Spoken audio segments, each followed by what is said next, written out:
with that particular problem before you move her. And once again, we're reading, we're maybe reading more into this, but that if you look at what they're bringing to her aid, maybe that's a plausible explanation. David, Kenneth Carr, when you were talking with him just a few moments ago, mentioned the balloon on the bottom. The folks who are just joining us may not even know what he's talking about. Would you just fill us in on that, please? Sure. About 5 o'clock this morning is when they first penetrated the area of the well below Jessica, the part that she did not fall into.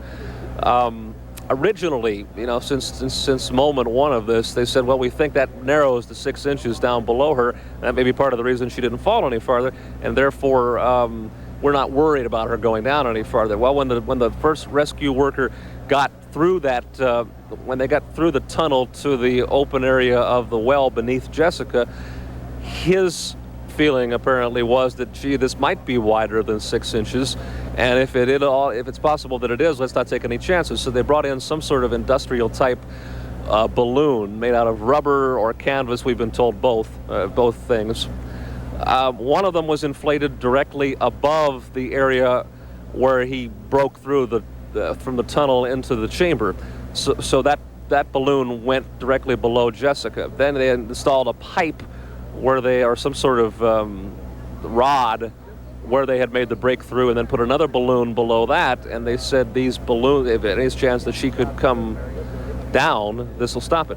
There was some talk later this afternoon that they were using another balloon directly below her at the mouth of their tunnel leading to her, in order to keep the water, whatever else, off of her. That was going to be her protection, the balloon. Now, it may well be, Ken, if you have any idea whether that was the balloon at the mouth of the tunnel or one of those ones that was out in the chamber? Do you have any idea? The one that I was referring to, that the gentleman told me about, I understood that was the balloon from on the bottom of the child. Okay. That they had inserted. Right. Can I make one point? Please do. It's simply that some of the national press has been referring to this as a well, and it's a water well, and we don't want people to think that we got oil wells in our backyard. While some of us might like to have that. I'm with you, okay. But we out here, it's not uncommon for people that if they don't want to be on the city supply to drill their own well down a short distance to get their water. Do you think, because there's been a lot of talk about this, is it likely we have other abandoned water wells in people's backyards that people don't know what they are or haven't sealed them up? Do you have an opinion on that? Well, I think I saw something locally here today or yesterday that this is kind of brought to the attention. It has been brought to the attention of the local public that I think everybody's familiar if they have something like that back there, but there'll probably be more of them professionally capped and welded off if there are any out there that are not. Kenneth, thank you again. Thank you. Dave, Kenneth, yes, go ahead, Trace. Well, I was just going to say that we got a call from a doctor who was watching our pictures from Parkland Hospital, as I understand, and he said that what he saw were obstetric forceps. Now, these are used to deliver babies, and generally they're put around the baby's head at delivery to protect the head. Now, he doesn't feel, of course, that in Jessica's position that these things would be put around her head, obviously, but it might be used around her body to help dislodge her and bring her out. You could almost think of it as a birthing kind of process. Now, he also said that as he was looking at as he was looking at Chris McClure talking to his wife, we were saying it looked as though Mrs. McClure was being briefed, that the body gestures to the doctor at least looked as though that was what he was trying to explain to the mother, that might well be the procedure they'll have to use to dislodge Jessica from this little 8-inch pipe and get her then through that larger hole and into safety. That would make some sense, because we don't really know how wide the area is at the pipe coming to the tunnel. We think it's 8 inches, but this we don't know. So that's if that doctor from Parkland has any other ideas about what he sees, I hope he'll call us. That would be another plausible explanation, and it could account for the rather animated discussion Mr. McClure was having with his wife about what they were trying to do. I'll go with his opinion right now, Trace, over mine. Brad Watson has left us to go back over to the closer to get some information. Well, I tell you, David, Bill Brown's circulating too, so if we hear anything, we'll know about it here. Well, it would make sense, wouldn't it, that they wouldn't necessarily have obstetric forceps at the site, and that might be something they don't have to send away for. And if the paramedic could not get a close look before because of the size of the hole or whatever, if this was the expert's first, or maybe it was the pediatrician, I don't know, one of the medical people, if it was their first chance to really see her, see how she's wedged, see where she is, then they'd be calling for stuff that, of course, they couldn't have anticipated before. The police chief was telling me that they couldn't see her face earlier today, even when they tried to get up with her. So if they've been able to see more of her and get a better idea of what her situation is, only now really are they getting an idea of how easy it'll be to get this out. This might be good news, David. Did you see what they're dropping into the hole? It looked as though it could be. It looked like the backboard that, in fact, we're pretty sure that it is the backboard that would have to be used to bring Jessica up. And that's if it's the backboard.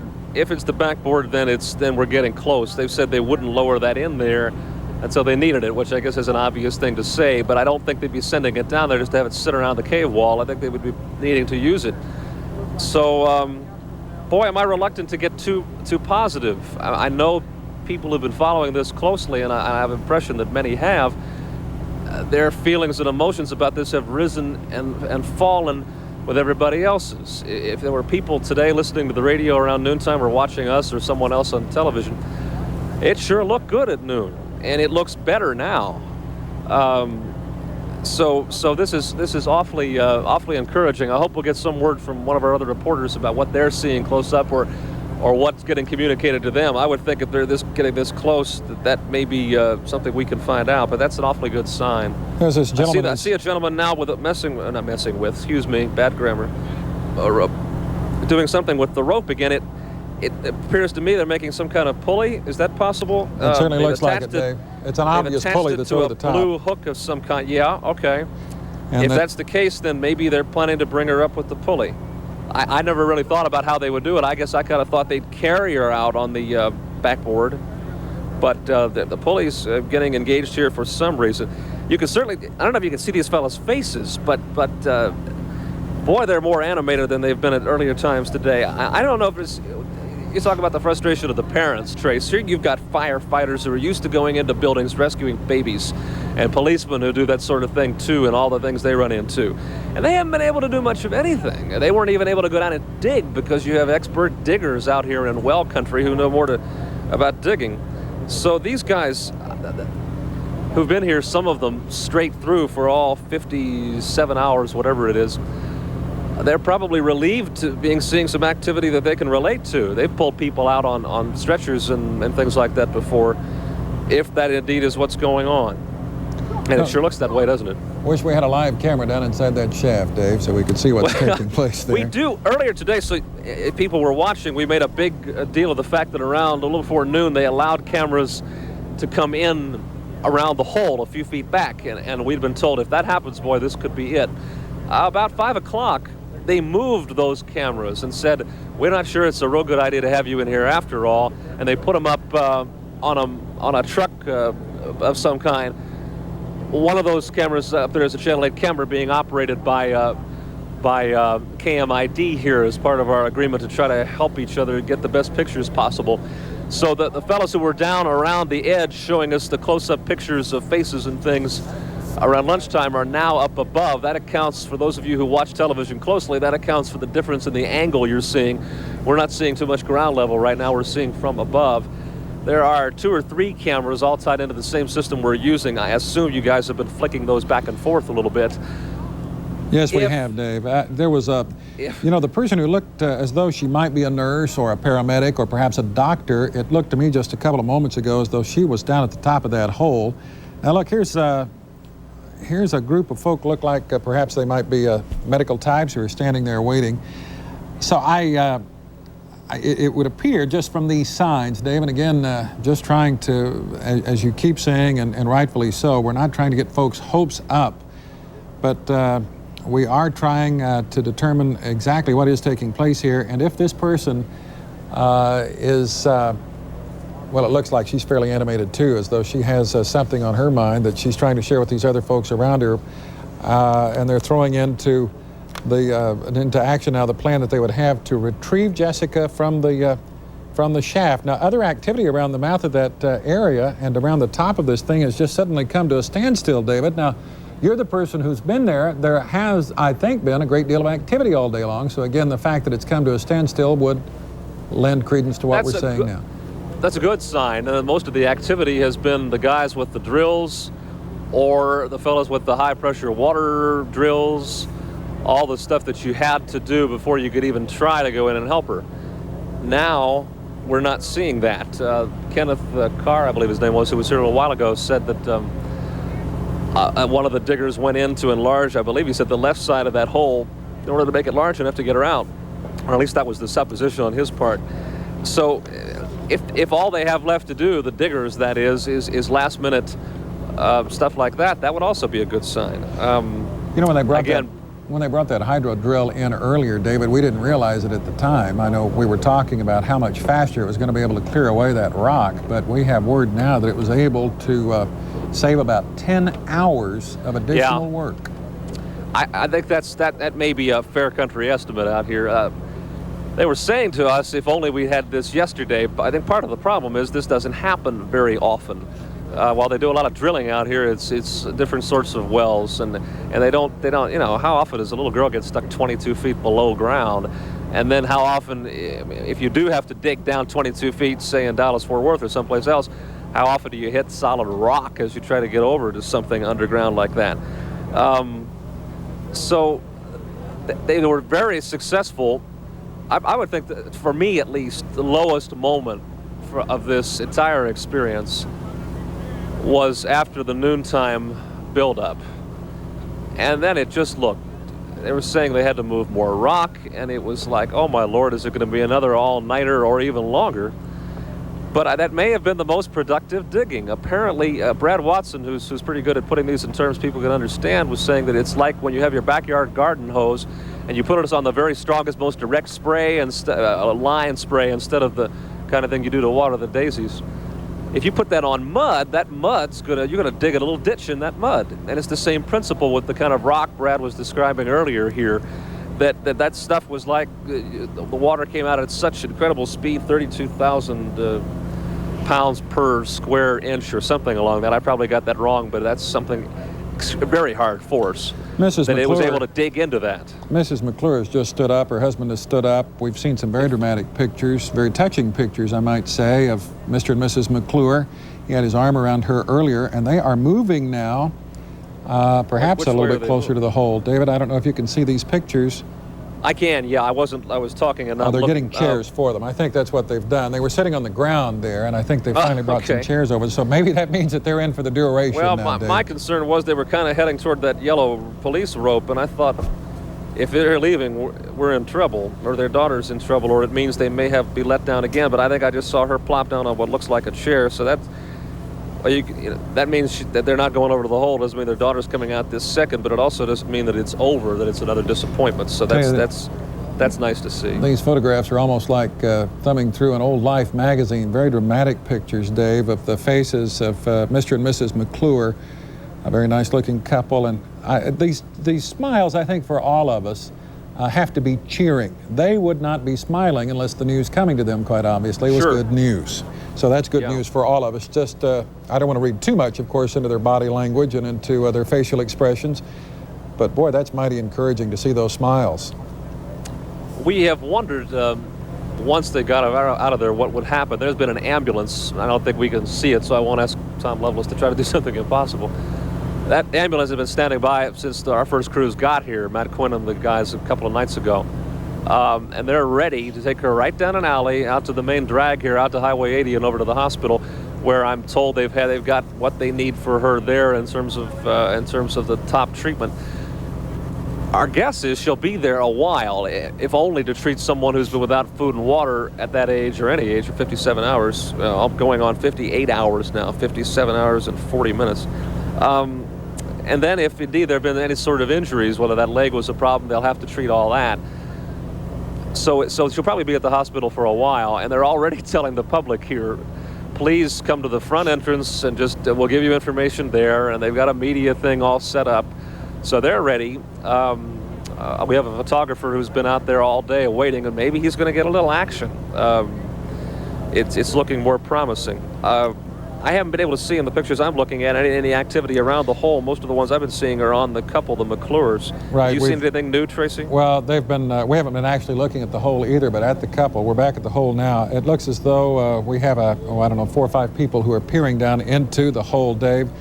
What they're peering at, of course, we don't know. Where camera is not quite that high, but I would point out that Chip McClure, it looks like, is right there too. He's just behind them, so he's moved fairly close to the entrance of this shaft. On my monitor, we just got a big laugh from Mrs. McClure, Reba Gale. That's encouraging. That's wonderful. I don't know if that's just, Lord knows. I still see some serious looks on some of the faces of the veteran fireman type around there. Again, you could try to read too much. I'm looking at a pulley now where they're again trying to move something up or down. So obviously they're continuing whatever effort this is. I didn't see them put anything on the end of that thing as they were dropping it. It would appear that they're trying to retrieve something, but that it's not to say, of course, that it's Jessica, but they've been passing equipment back and forth. I'm not exactly sure. I saw one fella talking with a walkie-talkie just a little while ago, Dave. Is that the way they're communicating from the top to the bottom of the shaft? Do you know? I don't know, but Tom Lovelace is shaking his head that they are. I know that earlier today they kind of went through the area here and said, oh, there's a bunch of TV people here, and many of them have walkie-talkies to communicate, and they said, please try not to use those too much because we're trying to use that for communication underground up to the ground. So I guess I'm seeing a tremendous smile on her face now. I don't know what. Whatever it means, it can't be bad if she's in that good a mood. Matt Quinn was one of the first people who arrived on the scene out there, as you recall. We did a telephone report, and one of the first things Matt told me as I was talking to him a couple of nights ago was it looks like it's just going to be a few more hours. Matt's joined us on set here in Dallas. And hello, Matt. Matt can tell us a little bit about some of the equipment that we're seeing. Matt? Tracy, the original plan as it stood back in the days in the hours when they thought this would be very quick, that would have been I guess I've lost track, Wednesday, was that paramedic, and then it was going to be a fire captain, would go down, strap her to the board, and then hold the child and the board against his chest. Excuse me, Matt. There is something that's happening here. They're moving back. Some serious movement. It looks like they just moved the McClures back behind the police line. I don't know what that means. They're rushing her off, I think. I don't want to put too much into this, but I believe I just saw Mrs. McClure very quickly head away from the immediate scene. We're now on what we're seeing, Tracy, is a close-up of that pulley area. I don't want to read the wrong thing into this. It's possible that they could be heading to the ambulance. I'm hearing applauding. I don't know what that is yet. I see the police chief or fire chief whispering, putting the finger to his mouth saying, please be quiet. We have guessed that as soon as the McClures got the high sign, they would head for the ambulance. At least that was one of the things we surmised, and that if she's on that board they're bringing her out on, they wouldn't try to have a big emotional reunion out in front of the cameras. They don't want to delay getting to the hospital even for that. So maybe what I just saw in that rush shot of Mrs. McClure was that she's heading over there. I haven't seen her, Trace, in the last 30 seconds while I've been talking on here. Well, we can't see Mr. McClure either, and he was right by the neck of that hole there just a moment ago. They moved fast. I mean, my concern was that... All right, we understand oxygen just went down, Dave. So oxygen just went down. Yeah, all right. These are all good signs, and as you say, although I'd like to know where they went. Well, do you think that they would put them in the ambulance to greet her there and then ride to the hospital with her? Does that make sense? We haven't been told that, so I'm guessing. Right. I'm just guessing that rather than, if she's conscious, and she has been throughout this, I'm told, maybe they'd rather have her see Mom and Dad in the ambulance than out in front of all these people. I don't know. I don't want to read too much into this. I'm seeing, from what I'm seeing, the most active activity around that hole that I've seen in a while. There are men just tensed up looking down into it. We've seen some 57 smiles. hours. I like seeing those smiles, Dave, I must say. You are seeing smiles? Well, we saw one on one fellow who turned back around. They're lowering something else. Is that the oxygen? Okay, I see the oxygen being passed away. Whether that's being passed into the hole or from the hole, I don't know. I see a man holding, an EMT is holding the oxygen, which may mean that they've used it to the extent that they need it in the hole. It's hard for me to tell whether it was being passed out or passed in, but right now he's holding it, so maybe it came up. maybe they're bringing some of the stuff up for use in the ambulance before they bring her up. We're getting that stuff out of the way so there's no danger of anybody tripping. I'm very intense activity at that hole right now, pulling a rope up. We can't see what's on the bottom of that rope. There was something attached Bill, to it. do you know what's going on? Looks like the medical team is assembling, and there's been a flurry of activity, kind of a gathering sense of anticipation around the shaft.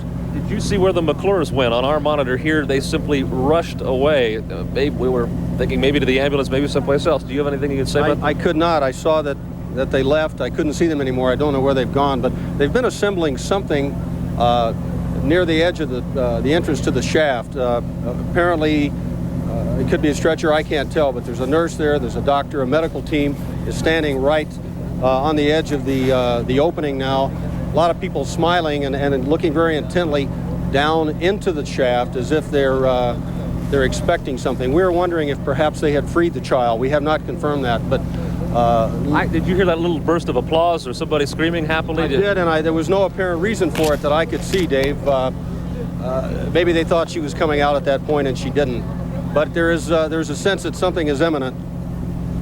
I know my sense of direction enough here to know that the McClures did not rush back toward their house, that they rushed in the other direction, and that is where the ambulance is, at least unless I'm totally messed up with the screen direction here. Well, they didn't do that necessarily voluntarily either. It looked as though someone told them let's to go. move. Yeah, let's do something. It turns out them having moved the cameras was a blessing for us because we can see more from this angle looking down than we would if we were at the level of all these fellows. We'd be seeing a lot of arms and legs and stuff. So if they did that on our behalf, we'd like to thank them. Sometimes, Tracy, in these situations, when something goes bad like this, and a lot of reporters and photographers show up, some of the anger people feel at the event is transmitted to all these people running around with their walkie-talkies and saying, "Where's my feed?" and "Time to go to the truck," and all that stuff. I haven't sensed much of that. The people here have been very gracious to us, and that's, I suppose I'm saying as someone who's been here a while, if I don't get a chance to say it again, thank you to all the people that have made this a good experience for us. That is so totally incidental to the bottom line, however, which we want it to be a good experience for her. Again, I'm seeing face shots now of the fire chief, the middle fire chief, some other people looking very intent, looking down into that hole. I know Bill Brown was saying he saw smiles. I'm not seeing that, but then we don't want to read too much into that either. We are 57 hours and 45 minutes into this event. Police officer pulling up a smaller rope. I don't know what's on this one either. I can't see. He's blocking it, Dave. Maybe somebody can, people watching can relate how long 57 hours seems in their life at any one time. This is a much longer 57 hours, the stress and the strain that these people have been under. If it's getting close to being over, I'll be interested to see what sort of reaction we get if they bring her out of here. Okay. And they're looking down intently into the hole on the Channel 2 monitor we're using here. And I wish I could tell you what they're looking at, or some movement, but you see anything I don't see, Trace? No, not really, David. We've got probably the same shot you do. A lot of the story is told in the faces of the people who have been out there for this 3-day ordeal, however. Matt had started to tell us about the procedure they were to follow, and I had to interrupt him there. So I may have to interrupt you again, Matt, but jump back in, please. That's quite all right, Tracy. I suspect the procedure they were originally going to use may still prevail, but the faces are different. At any rate, I was saying that they will strap her to this board to ensure against worsening any spinal injury she might have. Then the paramedic will clasp the baby and the board against his or her chest and would be hauled up that way. So that's the way they would actually get her to the surface. So you're saying the paramedic would come up at the same time, simultaneously with the child? In other words, she would be in the paramedic's arms as he came up the hole. Yes, they'd be pulled up, of course, with the crane. Now, we were assuming a little earlier with the two, the large rope, one looks like a steel cable and the other one a somewhat smaller rope, that one was used for equipment, the other one for people. That's accurate. Okay. Yes. The cable that you can see there with the kind of kink in it is usually the cable they use to pull people up. Okay. And obviously it's not being used when you see that kink in it. Tracy, I'm struck by something. I'm looking over at the Channel 2 monitor. We have a much smaller one here. The role that television broadcasting plays in being able to show these things to people immediately.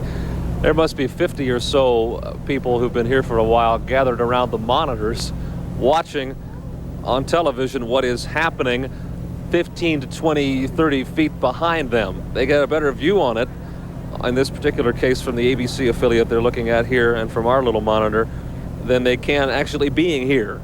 It's strange. They're watching television as something is happening behind them, but in this case the cameras, because of all the interest in this event, are get a much better look at it than they do. I see them either They're lowering looks like they're lowering. That's the heavier cable. That's the people cable. Yes, should be. And it's going back down in that hole. I saw a smile then on somebody's face, and again, we don't want to paint too much on what we're seeing in the faces, but boy, this looks encouraging, Dave. They're dropping the larger cable down very slowly. It's obviously a very delicate maneuver to get it to precisely the point where they want it, whatever they're trying to do with this thing. And some of these fellows look a little bit tired, but also perhaps buoyed by what they're doing right now. It has been a real roller coaster ride for some of these guys. Can Matt Quinn hear me, or is he not hooked up for, Yes, Dave, for I that can. sort of thing? Yes, I can. I remember talking to you the other night when you first headed out for this. You were the first person we sent, and I think I remember you telling me that the wire copy at the time, Associated Press, was saying it could be any hour they get her out, and I think I remember you saying, well, you've had a little experience with something like this before, and it isn't always as easy as it seems. Did you have a sense when you were here 2 nights ago, or whenever it was, I guess you haven't been gone that long, that this could take as long as 57 hours and 50 minutes? I mean, did you have a feel that this was not as easy as the optimistic reports indicated? I think during the first night, David, we began to feel that when they would say we're 5 feet away, we're 4 feet away, and then suddenly we're 5 feet away again, and the times would change and the distances would change, and Right. you got a sense after a while that underground the going was much more difficult, even in terms of knowing where they were. And I think that probably that's when I began to get the feeling this would be much longer than an hour or 2 or 3. Well, in the period of time that we have been broadcasting this, and I'm talking about the full ordeal from 10 o'clock Wednesday morning, interest around the world has picked up. And I would tell you, gentlemen, just as a point of interest to you and to our viewers, that CBS, NBC, ABC, and CNN, all of the networks carrying this picture right now. If you watch television and you watch a network program, this is what you're going to be seeing. Another note, Tracy, about the sort of interest that's being taken in this, and I suppose someone could say this is a political motive on his part, but Vice President George Bush came to Texas in 1947 and settled in Midland to start his oil business, his oil-related business. I'm told he called the family today, in effect saying, as one longtime Midland resident to another, I want to wish you all the best. And of course, George Bush is now running for Republican nomination for president, and we could read anything we want to in that, but Bush has taken great pains to talk about the feelings he has for Midland, and apparently wherever he is today, he took time out to call the couple, the McClures, to say that his wishes and prayers were with them. So it's from the second highest officer in the country, and a guy who happens to know a little bit about Midland. And maybe George Bush would know something about what the rock is like around here with all his years of the drilling business out here. Imagine. So he has a lot of friends out there too. I interviewed him not all that long ago, and he was talking about all of his friends still in Midland, and was talking about starting the Republican Party in Midland when they could meet in the telephone booth. So he has a lot of very close ties to that area. I'm not surprised that he called, and I'm not surprised too to see the kind of community spirit that we're witnessing and watching everybody in the area of Midland, Odessa pull together to try to save this little girl's life and to help and support her family too.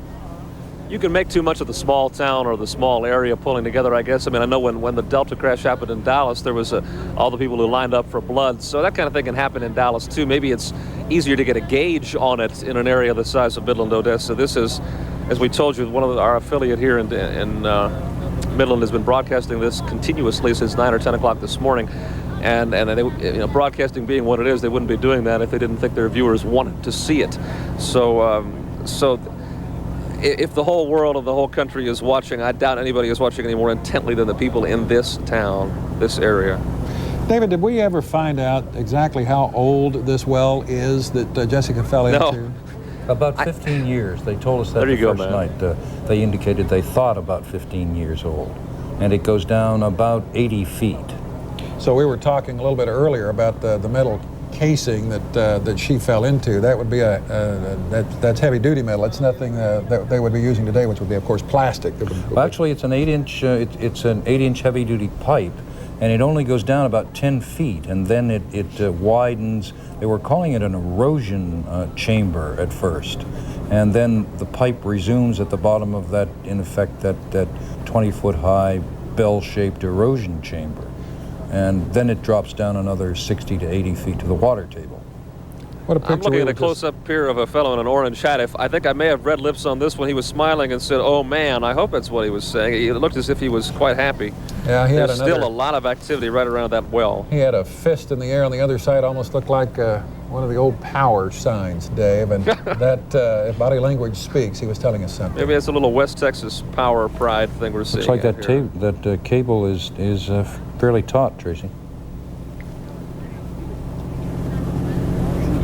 Oh, it's a signal to go up. The cable is coming up where you, at this point, that's the signal to come up. I see we're looking at hand signals is what we're doing here, trying to figure out exactly what it is. So he was calling apparently that, perhaps motioning away that they're about to raise the cable, and you can see the cut sign. It looks like you're backing a car up and somebody says stop. And now this is getting tense. All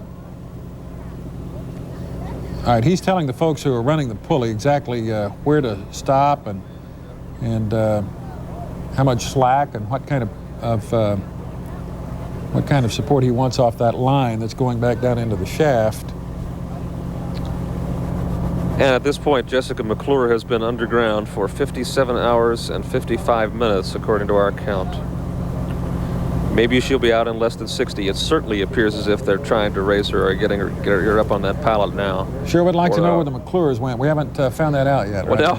Well, I don't know. Bill and Brad, and I saw John McKay here too. I'm sure they're running around trying to see what they can find out, but the fact that we haven't seen them in any of the pictures would make me think that maybe they're over at the ambulance.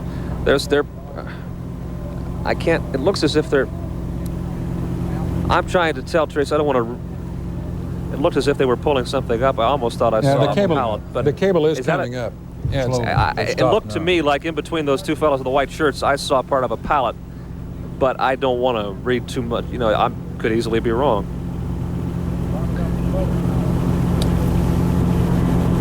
This would be the conclusion of a game of hide and seek, Tracy, David, in which those little kids... Unfortunately, go ahead. The first part of the game was hide, and for the last 57 hours and 55 minutes, the game has been seek. But the little kids Unfortunately, the seek part was a lot harder than your normal childhood game of hide and seek. The cable is coming up a little more rapidly now. Yep, I see it now. Well, let's keep our fingers crossed.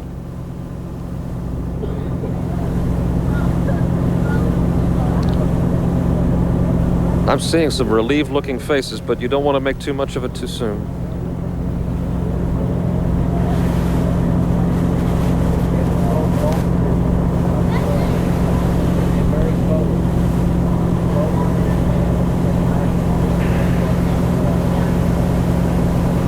You can hear them say very slowly in the background.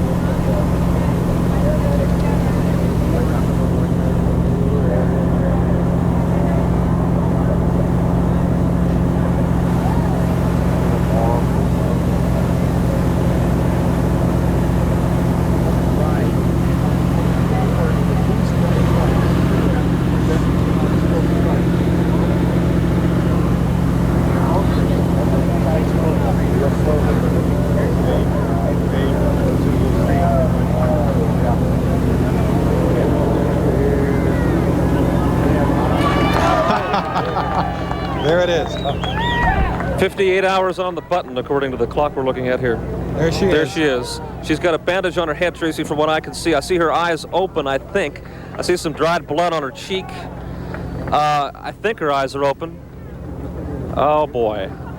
I see some blonde hair. She looks a little different than the picture we've all been showing. Her arm is up next to her face, I believe. They said they would tie her down, in effect, to make sure she didn't move around too much. It looks as though she's looking around, David. I think I see her eyes moving. Boy, that looks good.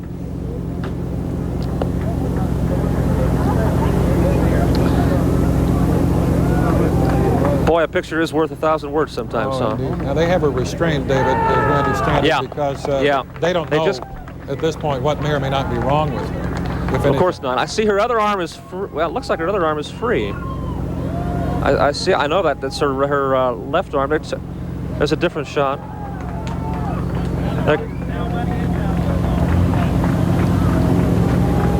They're carrying her toward the ambulance, Tracy. Now that's where they've got the paramedic has her in his arms. There's the back of the ambulance, I think. I think I might have. I don't really know. There are people running all around that ambulance. How do you feel right now, David? Oh, enormous relief. I don't. It's almost like even now I don't want to quite believe it because I'm looking at it on television and not over there by the ambulance. Channel 2 here, they've stopped the clock dead set on 58 hours. That's a long time. Well, if That's we can just, and in no small way does our relief compare with the parents, but, well, God love them. You can imagine what they're feeling right now. Bill Brown's just joined us. We could see that she was strapped to the board, and we could see that we could see her blonde hair a little bit as she came. You may have seen her better on camera than we could see her. We thought we saw her eyes open, that she was in fact awake and alert. Could you tell? I couldn't see her face that well. It looked like that she had dirt on her face, maybe some bruises. But as you could hear from the tremendous cheer, a lot of people over there could see her, and she apparently looked pretty good to them. I think we're hearing the ambulance pull off, and there's another little round of applause, Tracy. We can't really show you anything like that. My guess is that's what we just heard. I heard something sounding like a little. The paramedics are coming up. They hit the service, and they were cheering. These fellas are heroes in the flesh now. All of these people are heroes in the flesh. They've said they would talk to us afterwards, but not until, so maybe we'll get some chance to talk to them sometime during the evening here. If the hospital is 5 to 7 minutes away, I'm sure she's going to get there quicker than we did earlier, so she's, unless I missed my guess, Bill, I think the ambulance has left. I think so. It'll be interesting to see what happens now in terms of whether they try to keep this. They don't want anybody else to fall in, and I don't want to sound flip. They've got the one she fell into, and they've got the big hole they all went into. I'm guessing somebody's going to hang around here for a while to make sure that we don't have another one of these or any kind of accident that would mar what looks like a happy ending. They're showing tape here of what we saw before of the bandages. Her eyes are definitely open. It's funny, her nose is kind of pressed up by the bandages. You can really see how young she looks. I think that's been the part that's really grabbed people. We've had mine tragedies before where grown men go down in mines, and that's an awful thing to happen, but there's the feeling that, well, those men did live a life. How much of a life has an 18-month-old had, and how much of a life has the parents had who obviously care about her? That's part of what has gripped people so much about this, that an 18-month-old could find herself totally helpless, 22 feet below the ground in a life-threatening situation. It's hard to handle, and yet it's very easy to handle now, I guess, because she's out and she's on the way to the hospital. Well, they were. I think somebody's going to come in this area and talk to us in a moment, Dave. We're trying to find out. Okay, Tracy, I don't know how long we're staying with this. You let us know, but well, I tell you what we're going to try to do right now. If we get some people coming over, there are going to be a zillion cameras. Bill, you may have to help me get a microphone into these people. Okay. We'll start adjusting. Great. All right, Tracy, I understand we're about to show some of the pictures that of her coming out. Exactly. Let's take a look again, if we can, Dave, at the actual rescue, the culmination of all of these days and hours of rescue. As Jessica now comes up, you can almost see the relief, I think, in the faces of the people around. You'll hear the cheer. This is a wonderful moment. Share it. 58 hours on the button, according to the clock we're looking at here. There she is. She's got a bandage on her head, Tracy, from what I can see. I see her eyes open, I think. I see some dried blood on her cheek. I think her eyes are open. Oh, boy. I see some blonde hair. She looks a little different than the picture we've all been showing. Her arm is up next to her face, I believe. They said they would tie her down, in effect, to make sure she didn't move around too much. Okay, David, I think I see her eyes moving. Are they about to have a press conference now? Is this? Get her out. Tracy, if you can hear me, Sergeant Jeff Hale is briefing reporters. Let's see if we can get him. If they brought her in, well, I do too. They brought her in feet first. They had to put some Vaseline on her to get her through the tight hole, but they did get her through with no scratches, so she's fine. Who actually brought her out, Sergeant? Sorry? How did Ron Short help? He never did get to go in. We didn't need him. Who actually brought her out? We don't know which one of the EMTs brought her out. How large was the hole ultimately? We don't know that yet either. We probably won't. They're fixing to plug that immediately, I'll bet. Was she saying anything when she was coming No, out? she didn't say a word. Crying, whimpering? No, she wasn't. She was just looking around. Very bright-eyed. Very bright-eyed. Do you know who went with her in the ambulance? No. She did look alert to us watching. Were you a little closer? Could you see? Yes, she was very alert, very bright-eyed. You've been up since this started. What did you think? What were you feeling when this happened? Well, I didn't have any dry eyes. I'm relieved. Glad it's over. Where were her parents? What were her parents? Her parents were over by the hole where they were pulling her out. What was their reaction? I couldn't see them. I couldn't see them. Did they ride in the ambulance to the hospital with her? I don't know. I saw the little girl go back toward the ambulance. I couldn't see the ambulance as it left.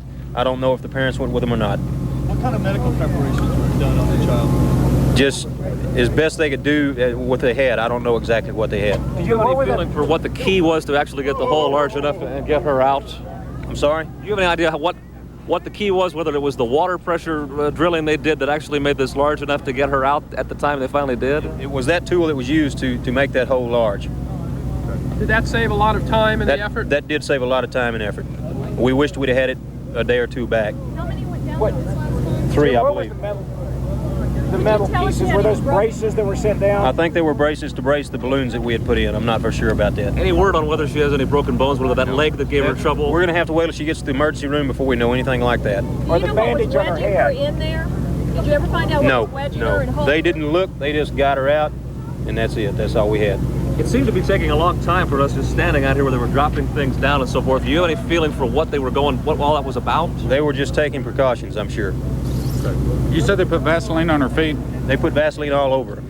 and brought her out feet first. Brought her out feet first. Was it that tight a squeeze as far as you can tell? Must have been. They couldn't get her out till they got the Vaseline up in.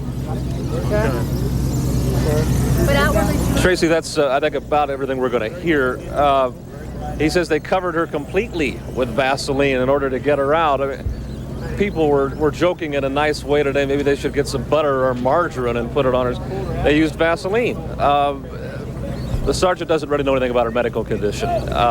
We do know that she's on the way to the hospital. He says there'll be a briefing there at some point. We have a crew standing by at the hospital, so when we know something, we'll pass it along. He reiterates that she was alert, that under the circumstances, she looked real good.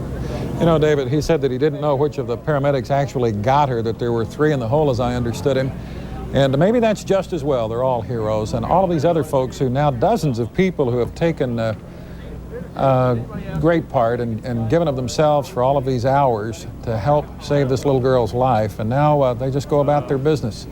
I mean, it's a remarkable comment, really, without trying to state the obvious or be too corny about this, but I think we've all been touched by what we've seen in Midland. And it's a remarkable comment on human nature and all of those things that we share in times of tragedy. You may have also heard Sergeant Hale tell us what I thought would happen. He says they're going to plug that hole, the one they made, fast, and I assume they're going to plug the one that started all this 60-some hours ago, the one that she went down in what was apparently a game of hide and seek that went terribly wrong, but ultimately in the end has shown us something about how people can band together on something like this. If indeed she's okay and not going to be in any serious trouble, this has turned out a lot better than it could have, and then a lot of us thought it might at the very dark moments here in 60 hours. In a few minutes, David, we're going to be breaking away, but so our viewers might know, now we have a photographer at the hospital who will be filming or taping the arrival. What basically will be your game plan now between now and 10 o'clock? What can we expect to see at that time that perhaps we won't be seeing live? I really don't know, Trace. I would imagine, although I don't know this, our technical people in Dallas may make the call on this. If the hospital's close enough by, we may want to move our whole base of operations over there to try to give you the latest information about her condition. If we don't do that, we'll have the crews relaying word here. I don't know how hard it is to pull up stakes at 8 o'clock at night and go to the hospital. It's not that far away. If that's unrealistic, we'll have crews relaying information to us here, and we'll give you the latest probably from here. Someone whispered in my ear, it's harder than I think. So So we'll be here, but we've got people who will let us. The easy part now is to find out how she is, presumably. We want to, she looked as good as she did, so the hard part's over. We want to replay the tape. We don't have it quite ready yet, but I'll just alert you, Dave, that we're going to be replaying it. Okay. I thought that the nicest words that I heard by Sergeant Jeff Hall a few seconds ago were "she's fine." Now here's the tape. This is what happened just a short time ago, as Jessica comes up. Can you imagine? Can you imagine how these people felt? Now, we understood from Sergeant Hale, who came out to talk with the reporters who had assembled and the other folks who were very interested in what had happened exactly with Jessica, that she is fine. Of course, they won't know exactly the extent of her injuries and exactly what her condition is until after she goes into the emergency room at the hospital. Trace, she should be arriving there very quickly, and they should be able to tell us more at that time. Before we get to the tape, I don't think you can see it because of all the people, but underneath that big green drill crane type thing, someone has put up a sign that says, "Thank you, America." I don't know how you add to that. John McKay is at the hospital. We don't have any word from him yet, but we'll be hearing from John shortly by phone or radio or something. My guess is that ambulance is already there, since it's been, it seems like a rather long 7 minutes or so since it left. Well, in today's vernacular, I think for a lot of these folks, Dave, it's Miller time. What do you think? A couple of the firemen said that to me today as we were going back and forth with the Salvation Army canteen. They said, yeah, it's too early for Miller time, maybe tonight. Mid-afternoon here, Tracy, it was a very down period, and a lot of people were saying she's about to have to go through her third overnighter underground, and while the medical people were upbeat, nobody wanted to see her have to do that. 57 hours into this evening was more than enough, particularly in view of the initial reports from the doctors that they thought 36 hours would be the dicey period in terms of her health. This is a tough little kid. Somebody was speculating today, well, even at 18 months, she's going to remember enough of this to have bad dreams and wake up screaming, "Mommy, I'm underground," or "Where are you, Mommy?" Maybe, though, if she were a little older, the trauma would be worse. I'm not trying to play psychologist here any more than I should have been playing doctor earlier, but I really do think an 18-month-old probably came through this partly because she didn't really understand what was happening to her. She did hear voices. She heard her mom's voice. She sang her Winnie the Pooh songs. And a tough little kid. I mean, one of these days, if the family wants to, no doubt, we and others will try to come out here and do follow-ups. You know how that works. A year after an event or a few months, we come out and take pictures. And maybe they'll think that's okay, because I think a lot of people who've met her from a distance of 22 feet underground would like to see how she's doing. And again, in the more immediate sense, John McKay and our crews at the hospital will let us know what the early reports are as soon as they tell us something. Thank you, David, very much. Fine job. We'll be checking back in with you. We will, of course, be going back to Midland as the situation warrants there. But in a nutshell, Jessica McClure is safe tonight. In the words of the sergeant with the Midland Police Department who talked with the reporters just a few moments ago, she's fine. She was very bright-eyed. You could see those pictures. We'll know more in just a few moments after Jessica is looked at by the physicians who are over at the hospital who are waiting for her. Now, she should, in fact, be there by this time. We have the belief that her parents went to either to the hospital or they went to the ambulance, which is what I would guess they did, to ride to the hospital with Jessica. It's a wonderful night. We'll be here. We'll have a full wrap-up at 10. We'll have other news for you as it warrants. Thank you for joining us. I'm Tracy Rowlett, Channel 8 News. This special report has come to you from Channel 8 News.